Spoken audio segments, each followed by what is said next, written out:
Story Malayalam.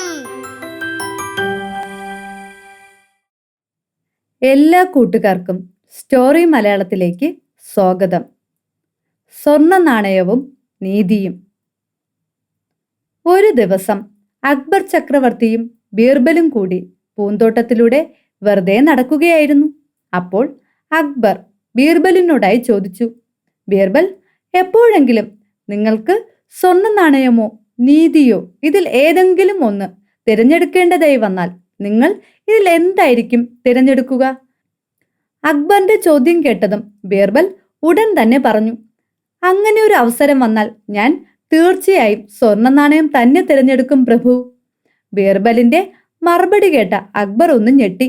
അദ്ദേഹം ബീർബലിനോട് പറഞ്ഞു, ബീർബൽ, അങ്ങ് എന്റെ ചോദ്യത്തിന് ആലോചിക്കാതെയാണ് മറുപടി പറഞ്ഞതെന്ന് തോന്നുന്നു. നിങ്ങൾ നന്നായി ആലോചിച്ചതിനു ശേഷം മാത്രം മറുപടി പറഞ്ഞാൽ മതി. ഇത് കേട്ട ബീർബൽ അക്ബറിനോട് വീണ്ടും പറഞ്ഞു, ഇതിൽ ആലോചിക്കേണ്ടതായി ഒന്നും തന്നെ ഇല്ല ചക്രവർത്തി. ഞാൻ തീർച്ചയായും സ്വർണ്ണ നാണയം തന്നെ തിരഞ്ഞെടുക്കും. ബീർബലിന്റെ വാക്കുകൾ കേട്ട അക്ബർ തീർത്തും നിരാശനായി. അദ്ദേഹം പറഞ്ഞു, ഞാൻ കരുതിയിരുന്നത് കൊട്ടാരത്തിലെ മറ്റംഗങ്ങളെ പോലെ അങ്ങ് അത്യാഗ്രഹി അല്ല എന്നാണ്.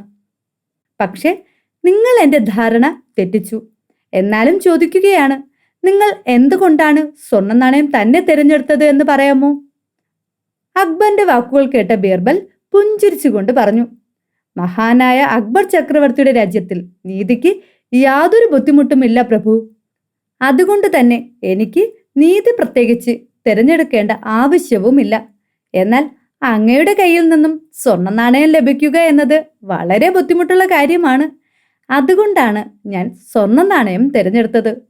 നീതിമാനായ അക്ബർ ചക്രവർത്തിക്ക് ബീർബലിന്റെ വാക്കുകൾ വളരെയധികം ഇഷ്ടപ്പെട്ടു.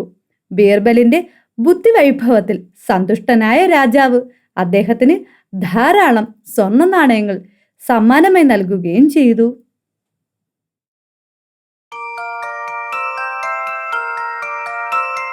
കൂട്ടുകാർക്ക് കഥ ഇഷ്ടമായോ?